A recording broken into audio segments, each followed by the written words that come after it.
Hot off the heels of our series called Cask Life, we've come back to address one of the biggest challenges that you have when serving cask beer at home, and that is keeping your cask at the perfect serving temperature.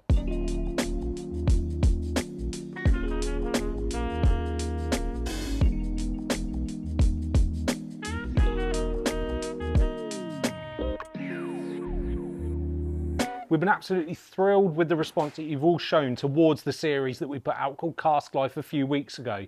The comments have been amazing, really interesting reading through all of them.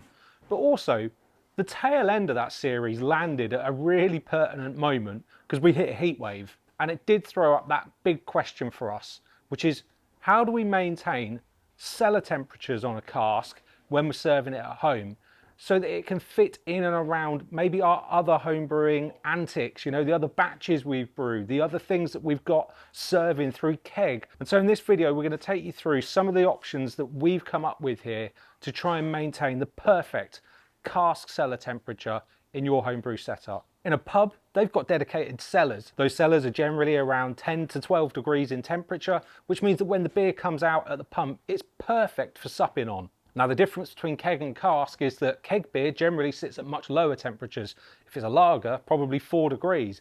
Ales, maybe 6. But cask, it really needs to sit at that optimum 10 to 12 degrees to be thoroughly enjoyable in the glass. Now, that temperature that I was talking about of 10 to 12 degrees for cask is really important because it allows the beer to thoroughly express itself. You get the best aroma, the best mouthfeel, the best flavour, but it's not too warm and sits in that kind of stereotypical flat warm beer thing that cask can sometimes be struck with, but it does allow the beer to also stay fresh for a long period of time. Certainly when you add in some of the other equipment that we looked at that allows you to put CO2 back into the cask rather than replacing the space that you're drinking with air. So during the course of this video, I'm going to look at a couple of options we've come up with to try and deliver that for us as homebrewers. But then I've also got a few things up my sleeve that I think will help us kind of balance out this particular niche part of our hobby, but also maintain what you want to do with keg beer if you've got a kegerator at home. Option one then. Now, this is probably the most simple option of all. A dedicated fridge that your casks can live in, where you add a temperature controller to maintain that temperature at 10 to 12 degrees. Now, this is relatively easy to set up and build, and in fact I know there are some people out there already doing this, and if you've had experience of building a kegerator, then you'll know exactly how to go about this. There's a link to our kegerator build video up here that you can go back and check out from a few years ago, which talks you through the principles. The principles are exactly the same. You just set the temperature to a different point using a temperature controller such as an Inkbird. You might want to consider putting a heater in there if your kegerator or Caskerator is in a cold place, just to allow that temperature to maintain. If it gets too cold, heater switches on, just bumps the temperature up a little bit, and vice versa. When it gets a bit too warm, the fridge handles that and brings it back down to where it needs to be. It's really effective, super straightforward, and gives you a dedicated space. It does come with a few challenges though. The first challenge being space. Now, not all of us can give over our entire garage or utility room to our home brewing hobby, no matter how much we would like to. So that means if you've already got a kegerator, adding in a second serving chamber, a Caskerator, whatever you want to call it, actually you're taking up a fair bit of space there again. Plus, if you're using a 4.5 gallon pin, such as the one I've got here on the table, it's not the optimum shape to go into one of those fridges. It's not like you could particularly share that fridge with a number of different kegs. Plus you're in the realms then of different temperatures because you're going to want your keg beer at a colder temperature than you're going to want your cask. But if you've got the room, super easy to do. Go and pick up a fridge off of one of the marketplaces such as Facebook or eBay. You know what you're doing if you've already built a kegerator. You've just got to feed the right lines in and out, gas, beer, that kind of stuff. Set the temperature using a temperature controller and you're away. There's even some people building specific mounting sections on top of these fridges to hold their beer engines, which look really cool. So like I said, if you've got the space, it's probably the simplest option. Plus, it does give you expansion possibilities if you want to end up with more kegs that you can then plumb in as well when you're not drinking some cask. So with that method, what we've effectively done is create our own mini cellar. You know, you could expand it if you wanted, use a larder fridge, you could get 2 pins in there, have 2 beer engines, and you've really got your own mini cellar because you're creating an environment that's kept cold for the specific beer styles that you've made that have gone into your casks. Now the second option that I want to talk about, and this is where I want to spend the bulk of this video, is thinking about, rather than cooling the environment, how do we cool the product inside the cask? What can we do to actually make this as cold as possible whilst not trying to cool down the entire world that surrounds this particular cask? And we've got a couple of options that are available to us for this, and also I've kind of been doing a little bit of experimentation that we'll get to towards the end of the video. The first option we've got is to think about how we can cool the inside of our cask using one of these. Now this is a cooling coil with a shive built in, and what this does is goes in through the shive hole, squeezes through, and then you can just gently tap this into place to maintain a seal. Now what you can't do is add this at the point where you would normally add a shive after you've filled the cask. What you actually need to do is vent the cask, take the shive out that you've previously added, and then put one of these in its place. Now what I really like about these is that you're getting contact with the beer inside the cask. That gives you really good efficiency when it comes to cooling. The pipe work on it is 5/16 in diameter, so that gives us options that I'll come on to in a minute to hook it up to some form of external cooling source. And the other great thing about these is that they are flexible for both 4.5 gallon pins and 9 gallon firkins. All you simply do is slide the pipe work through the holes to extend it further down into the cask. Now this is a really good option if your casks are stored in the vertical position. When you're then going in through the keystone using a normal kind of style tap that maybe you're either doing gravity serving or indeed you are looking at hooking it up to a beer engine from the tap. Now what you can also do is once it's in there and tapped into place, you do have a sealed hole at the top of this shive, which if you wanted to, you could add a breather spile to, tap that through. It's a little bit of a tight fit, but you could tap that through, broach through the shive hole, make sure you've got your cask aspirator hooked up so that you're dosing CO2 back into here. Now it's not going to be as tight a seal as if the shive was fully hammered in. You can't fully hammer this in because you need to be able to get it out easily and reuse it for the next time you want to serve beer using one of these. But it is an option. And like I said, because the pipework is 5/16, we can use some Duotite or John Guest fittings, and then we've added some barbs here. You could add barbs, you could add, you know, just some beer line, whatever it is to get you to your cooling solution, which we'll talk about in a moment. Now, for those of you, which I actually think is the majority based on what we've been seeing, that want to have your cask in this vertical position for storage, which is far more stable, and then you're using something like the floating dip tube device that we've got, the Flextractor, which allows you to draw the beer out from the top of the cask down in the way that you would on a system that's got a floating dip tube and a keg. What you can't do though is add this cooling coil in through the shive hole if you're going to store your cask like this, because the beer will pour out. It's quite simple really. But what we could look at doing is adding some kind of cooling jacket. Now there are commercially available cooling jackets for casks, but they tend to be for the 9 gallon ones and not the more popular homebrew size, which is the 4.5 gallon pin. So we do have something in our product lineup here at the Malt Miller that could help us out with that, and it's this. So this is a cooling jacket for a Brew Tools mini uni. Now this basically slips on around the cask. You could put it around the top if you wanted, or indeed you could put it around the bottom. You have threaded holes in there, which we've added some John Guest fittings to, which allow you to again go to beer line or go to some adapters that take you onto a barbed fitting. That means that again we can use this jacket to pump cold liquid of some description around this jacket to keep the cask nice and cool. With both of these, you're going to want to think about putting some kind of lagging over the cask itself just to maintain efficiency, whether that's a blanket, a sleeping bag, maybe you want to build something out of neoprene, or indeed you might have a jacket that you could use from something like a Firmzilla all-rounder, one of those kind of fermenters. Next then, we need to talk about how do we actually cool the cask. So we've talked about some of the equipment that we can use here to achieve cooling once the cask is full. We haven't actually talked about how one might get cold things into these devices and what our options are. Firstly, the really obvious one, a Glycol chiller. Now, a Glycol chiller is a wonderful way to try and do this. It's got a really good efficiency. You've got a bath full of water and glycol mixed together. That means you can go to sub-zero temperatures. It's going to be able to maintain that temperature in your cask beautifully. All you would simply do is connect the glycol lines that you would normally feed to one of your fermenters to the cask, either to the cooling coil or to the jacket, or whatever method you've devised to try and achieve cooling within the cask. Set the temperature on the temperature controller that's built into your glycol chiller to say 10, 12 degrees, and the glycol chiller handles the rest. Now, most glycol chillers will be able to do that.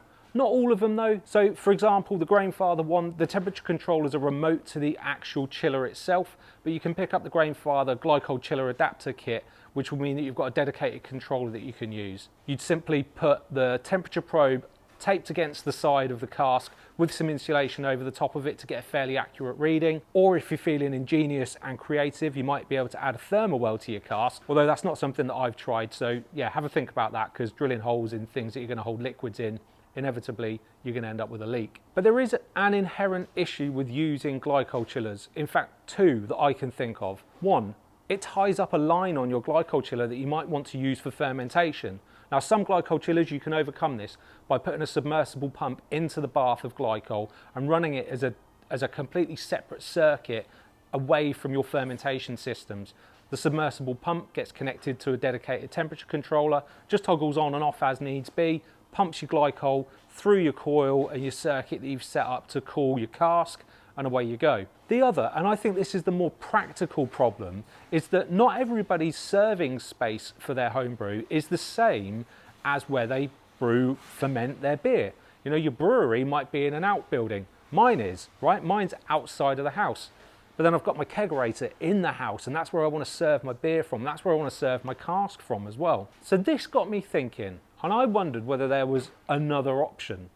And I've got an idea that I want to run past you all, that I've put to the test and I think could work, but we're going to actually put it to the test in this video and see how we get on. Please put comments down below if you think this is completely bonkers, because I think it is a little bit. Now we're into the realms of what I've been experimenting with today at the Malt Miller, and this is our Kegland Series X kegerator that we absolutely love. It's got space inside for 4 kegs, means we can have 4 different beers pour in. Inevitably though, we've never got 4 kegs full. We normally have 2 or 3 on. In fact, there's 3 on at the moment on these 3 taps. That leaves me a spare keg space. Now, I can't get my cask in there as well because of the dimensions of it. I mean, I could put the cask in there, but I'd probably have to take a couple of the kegs out and therefore lose the ability to serve some of those beers. But I can fit a keg in there. Now, kegs look a little bit like a Duracell battery as well. That's the mindset that I've taken with how we're going to cool our cask. Think of your keg as a battery. Right, I've got my jacket back on my cask and I have my keg of very cold water in our kegerator. And what I've done is I've connected it all via one of our magnetically coupled pumps, which is then controlled by a wrapped temperature controller that will toggle the pump on and off to pump cold water from the keg around my jacket, keeping my cask cool. I've had a bit of a play around with this. It's a little bit of a draft kind of thing. There's things about it that I do differently if I had a bit more time. And if you were going to do this at home, you'd probably want to make it nice and neat. You might choose a slightly different pump, a slightly smaller pump. This is the pump that I had available to me, and I could importantly fit a ball lock valve on there as well, so I can limit the flow if I need to. But I've put the temperature probe through the keystone hole, and I'm going to leave this. It's currently sat at 21 degrees.